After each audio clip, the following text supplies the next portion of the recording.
The Tartarus Key answers the question of what you'd get if you removed the shambling zombies, stalking hunters, and eyeball-sprouting tyrants from Resident Evil's absurdly designed Spencer Mansion. The result is a mansion-sized escape room game, with a mix of methodical exploration and increasingly obtuse puzzle rooms, all held together by an intriguing premise, creepy atmosphere, and a likeable but furtive cast. However, just like many puzzle-centric games, it's engaging right up to the point you get stumped on a puzzle for too long, and the pacing goes to hell.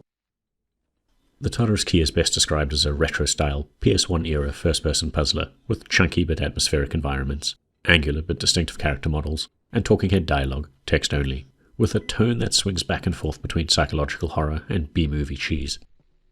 It's undeniably endearing in its authenticity, and I never grew tired of discovering a new, wonderfully low-poly room to puzzle through.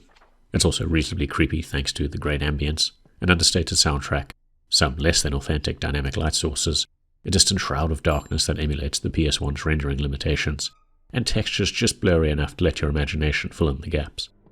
A big part of the unsettling atmosphere is how most of the abducted cast have no idea of where they are or why. There are cameras clearly tracking every move, and evidence that the house is just an elaborate setup, but several inexplicable events and dozens of lengthy conversations later, to the point it could often feel like a visual novel at times, I realized my understanding of the situation was entirely built on suppositions and conflicting ideas. You play from the perspective of Alex, seemingly well-meaning but disorganized and unable to hold a job. He wakes up with a throbbing headache and no idea of where they are. The same applies to most of the cast, each of whom fills a common archetype, with their own ideas as to what's going on, and who's to blame. Examples include a jaded detective-turned-PI that assures Alex it must be an elaborate revenge scheme for some past event. There's a demonology-loving historian that believes they've finally uncovered evidence of supernatural powers, and an obnoxious actor who believes they offended powerful cult members.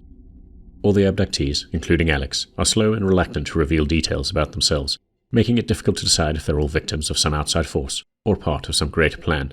You'll want to save them all though, as losing just one means the bad ending, if only to see how past events are intertwined, and, if you push on past the obvious endpoint, get an opportunity to discover what's really going on with the true ending. Of course, a good premise and cast do not make a good game, and how much you enjoy the Tartarus Key will depend on your love of deliberately obtuse puzzles that force you to observe the environment, scrutinize written and visual clues, separate significant details from red herrings, and iterate on potential solutions, well, assuming you can fail without killing off another abductee. An early example, To Claim a Door Key, tasks you with finding a safe code by identifying which numbers on the back of 4 postcards are significant, and then sorting those postcards in chronological order based on their brief descriptions. A later example involves an indoor planetarium and figuring out the correct dates for several constellations before locking them into their correct orientations. Saving one abductee involves placing runes in a banishing circle and figuring out the correct orientation based on a travel diary and interpretations of the runes. Saving another from a suspiciously Resident Evil-looking laboratory is a multi-puzzle affair that involves sabotaging equipment, spotting objects in the environment, pushing around rails of hanging meat, and then solving 3 back-to-back logic puzzles to avoid killing them. Now, it sounds more grueling than it is, and the stakes are never that high when you can save or load just about anywhere, but it is possible to become thoroughly stumped if you fail to spot clues or misunderstand a sequence. This can be particularly problematic, as while rescuing the last 3 abductees is a somewhat non-linear task spread over multiple self-contained puzzle rooms. You're typically locked into a room until you solve the puzzle to get out. Of course, it is 2023 and internet guides are always close at hand, so don't feel ashamed to use them when needed, as there are a lot of cool puzzles to experience, and, perhaps to maintain the narrative pacing, the final hour of the game, for both the good and true endings, feature significantly easier puzzles that allow for trial and error with few consequences. So who would I recommend the Tartarus Key to? I'd say fans of classic point-and-click style adventures, particularly those full of contrived but fair puzzles, looking for a more immersive horror-tinged experience. As a bonus, you also get an unexpectedly positive and uplifting narrative arc, despite the setting.